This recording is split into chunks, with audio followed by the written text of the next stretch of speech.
अस्सलाम वालेकुम व्यूअर्स।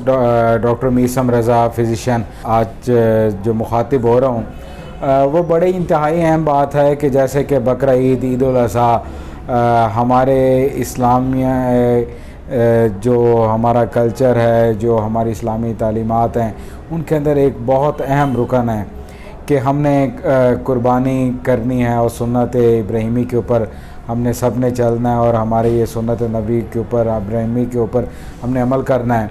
तो ये बकरा ईद के अंदर आपने एक चीज़ का ख्याल रखना है कि आजकल गैस्ट्रो बहुत फैला हुआ है। गैस्ट्रो एक नाम है जिसको हम मेडिकल के अंदर गैस्ट्रोएंटेराइटिस कहते हैं, यानी आंत का इन्फेक्शन हो जाना, कोई जरासीम आंत के अंदर चले जाना और वो इन्फेक्ट करते। वो ज़्यादातर हो जाता है कि गंदे पानी से, मतलब आलूदा पानी से, साफ़ सुथरे पानी से नहीं, अनहाइजेनिक जगह के ऊपर हो पानी जो है उससे ये चीज़ मेन फैलती है। तो इसके लिए जो पानी है वो ये है कि आप हर जगह आप फ़िल्टर प्लांट्स लगे हुए हैं। अगर किसी जगह फ़िल्टर प्लांट की रसाई मुमकिन नहीं है तो आप एक पानी लें बर्तन के अंदर और उसको 15 मिनट के अंदर नीम गर्म आग के ऊपर आप बॉयल कर लें।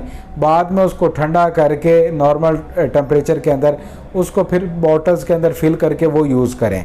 दूसरा, वो रीहीटेड फूड, मतलब है कि खुराक आपका सालन पका है उसको आप बाहर रख रहे हैं, ऊपर मक्खियाँ बैठ रही हैं और उसको कोई हवा से आपने नहीं बचाया हुआ। हमारे हवा में बहुत ज़्यादा गर्मी का, जैसे अब आप देख रहे हैं कि दर्जा हरारत डे बाय डे हब्बस दर्जा हरारत ये बढ़ता जा रहा है। तो उस जगह के ऊपर उस फूड के अंदर माइक्रो ऑर्गेनिज़म जो है वो ग्रो करते हैं, तो जब हम दोबारा वो खाते हैं तो हमें गैस्ट्रो हो जाता है। तो इसकी अलामात के अंदर शुरू में पेट में दर्द होगा, क्रैम्प्स पड़ेंगे, उसके बाद उल्टियाँ, पखाने और फिर वो चीज़ बुखार में बदल जाती है। तो ये जो ही ये चीज़ हो तो फ़ौरन अपना फूड जो है रोक कर आपने ये ख्याल रखना है कि एक ORS सिंपल कम कीमत में आता है कि वो आप एक 1.5 लीटर बोतल के अंदर आप एक वो डाल लें और हर पखाने, हर उल्टी के बाद 1 गिलास पानी का इस्तेमाल करें। और जो करीबी जो आपका बेसिक हेल्थ यूनिट है या रूरल हेल्थ सेंटर है या तहसील DHQ या टर्शरी केयर है या आगे बढ़ नहीं जाते जो प्राइवेट आपके जो डॉक्टर हैं, जो आपके कंसल्टेंट हैं, उनके पास आप फ़ौरन जाएं ताकि वो इसकी प्रॉपर आपका IV फ्लूइड्स, एंटीबायोटिक्स और इस चीज़ को मैनेज कर सकें।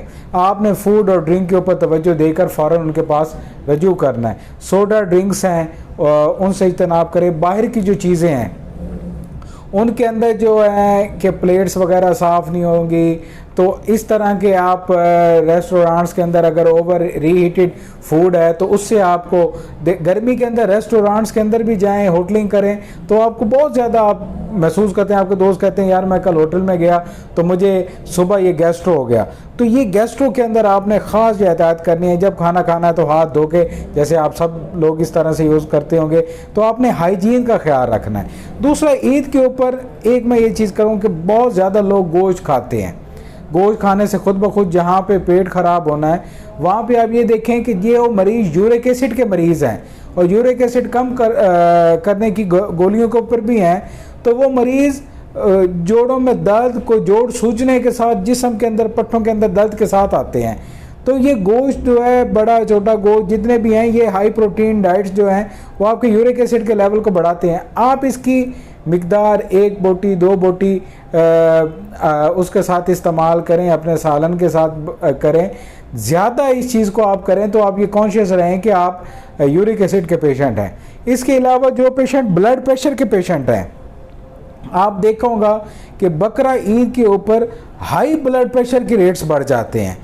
पेशेंट्स जो है वो इमरजेंसी के अंदर हाई ब्लड प्रेशर के साथ आ जाते हैं कि ज़्यादा प्रोटीन, ज़्यादा गोश्त खाते हैं, उनका BP 180, 190, 200 पे तजावज़ कर रहा होता है। तो आप ब्लड प्रेशर के मरीज़, खुदा इस चीज़ को समझेगा कि आप लोग बड़े कॉन्शियस रहेंगे। इसके साथ साथ मैं आपको बताऊं कि जो पेशेंट हैं, दिल के हैं, वो इस चीज़ का ख्याल रखें। और ईद के मौके के ऊपर सोडा ड्रिंक्स, मीठे मशरूबात, केक्स, फ्रूट्स, पेस्ट्रियाँ, मिठाइयाँ ये चलती हैं। तो शुगर के मरीज़, बेशक उनकी ज़िंदगी में मेरी दुआएं हज़ारों ईदें आएँ, लेकिन आपकी सेहत से अजीज़ कोई चीज़ नहीं है। तो इस मामले में आपने नहायत कोशिश मतलब है कि कॉन्शियस रहना है कि शुगर के मरीज़, ब्लड प्रेशर के मरीज़ बेहतियाती करते हैं, यूरिक एसिड के मरीज़ बेहतियाती करते हैं, तो ये इन कंडीशंस के ऊपर आप मतलब है कि पहुँचते हैं। इसके अलावा जिन मरीज़ों को हेपेटाइटिस है, जिसने हेपेटाइटिस ने जिगर को मतलब है कि डैमेज किया हुआ है, जिगर के ऊपर असर किया हुआ है, जिसको क्रॉनिक लीवर डिजीज़ कहते हैं, तो वो मरीज़ अगर ज़्यादा गोश्त खाएंगे तो वो अमोनिया कंटेनिंग फूड्स होते हैं, वो अमोनिया में कन्वर्ट हो जाते हैं, जिसके बाद वो नींद बेहोशी में जा सकते हैं, चिड़चिड़ेपन के अंदर जा सकते हैं। तो इसलिए हर हेपेटाइटिस के मरीज़ नहीं, जो हेपेटाइटिस जो लीवर मतलब उसने इलाज नहीं किया या इलाज किया लेकिन उसका उस वक्त तक जिगर मुतासिर हो चुका था, तो आप डॉक्टर के पास जा रहे हैं तो डॉक्टर ने लेबल किया हुआ कि ये क्रॉनिक लिवर डिजीज़ का पेशेंट है, तो उस मरीज़ को गोश्त वैसे भी हम कहते हैं कि ये ना इस्तेमाल करे। तो इन चीज़ों से आपने बिल्कुल कॉन्शियस रहना है। ईद के ऊपर आप अपने दोस्त अहबाब का ख्याल रखें, ये मेरा मैसेज खुद भी सुने, उनको भी पहुँचाएँ। तो हज़ारों ईदें आपकी ज़िंदगी में हो। वस्सलाम।